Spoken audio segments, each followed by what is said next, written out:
In our previous segment, we have discussed about the shortcut tricks, the formulas to calculate the phenotypic as well as genotypic ratios of any cross experiment.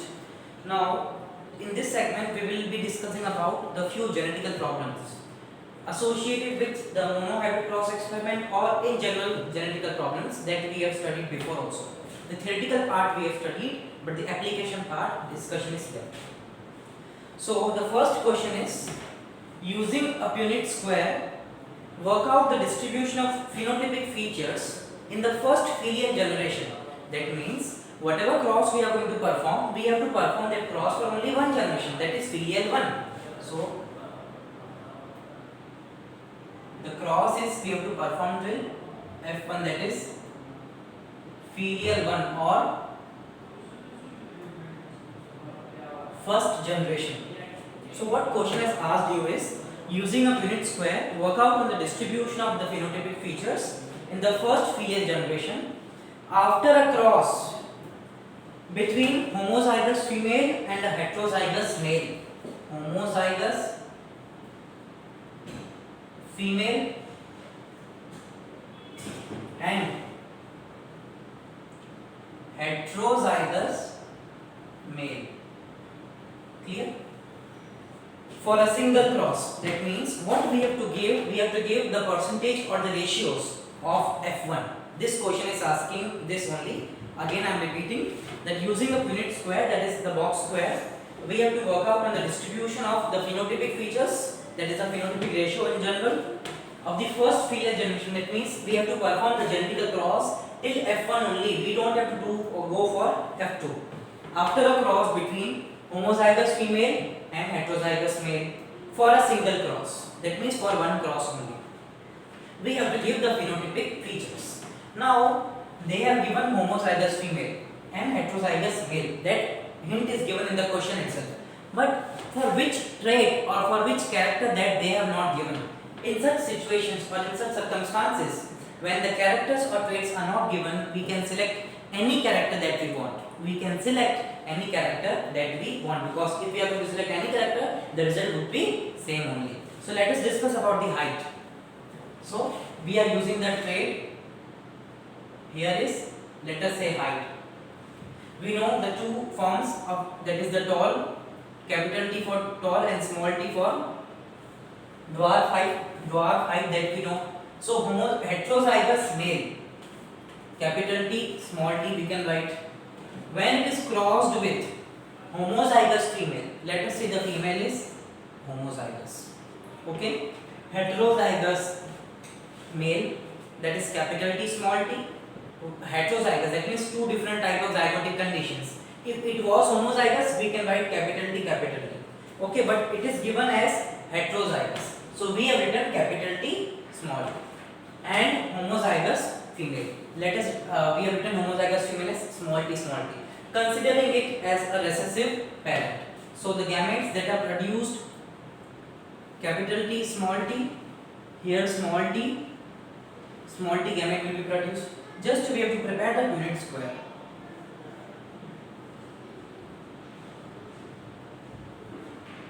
Here let us write the heterozygous male, capital T, small t, okay. So capital T, small t, just you have to cross. Again capital T, small t, small t. So we have observed two types of result, capital T, small t. Again this is 50%, because out of 4 boxes, 2 boxes are for capital T, small t. This is under heterozygous condition. And small t is again 50% under homozygous condition. Small t is under homozygous condition. So what question is asked is, we have to give the phenotypic features in the F1. So what are the phenotypic features in F1? 50% capital T, that is tall, and 50% small t, that is dwarf. That is the phenotypic features. So the answer would be, so phenotypic features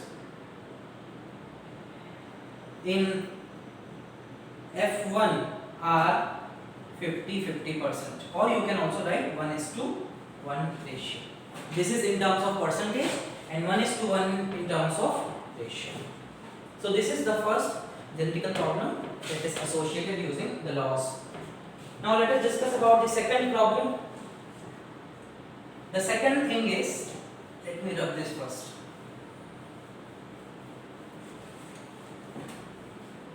In pea plant, yellow seeds are dominant over green.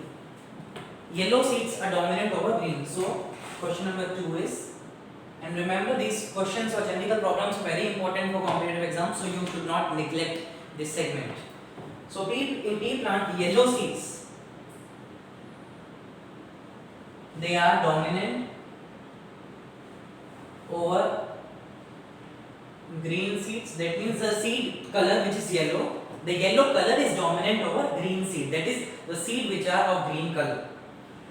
If heterozygous yellow seeded plant, question is saying heterozygous yellow seeded plant is crossed with a green seeded plant, it is crossed with a green seeded plant, what ratio of yellow and green seeded plants would you expect in F1 generation? So the question has asked us is, what ratio of yellow and green seeded plants would you expect in F1 generation? That means in this number, in this numerical number 2, again we have to stick till F1 only. We have to stick or we have to perform a cross till filial 1, that is F1 generation only. So heterozygous yellow seeded plant is crossed with a green seeded plant, and question has already given yellow seeds are dominant over green. That means there is no question of asking that what is about the green, whether it is homozygous or heterozygous, or it is dominant or recessive. Of course it is recessive. Why it is recessive? Because the question has itself said that yellow seeds are dominant over green. That means if this is a yellow seed, then green is recessive because yellow is dominant.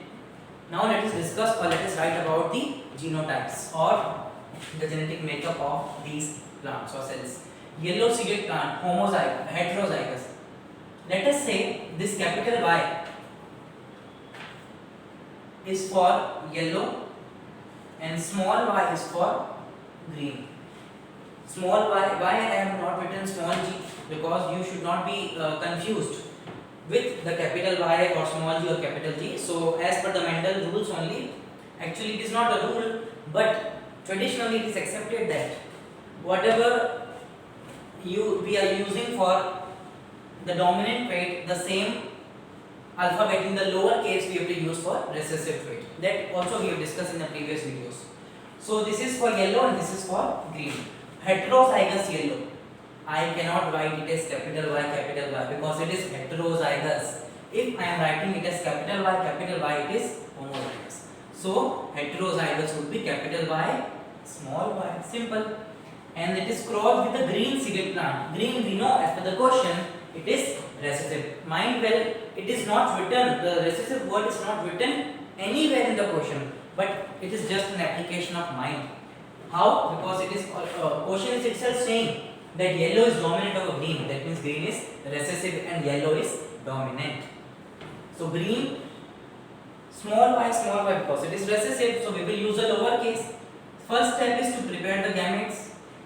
So capital Y and here small y gamete is produced. Here two gametes of the same type, small y gamete is produced. Just we have to cross. Capital Y, small y, small y, small y.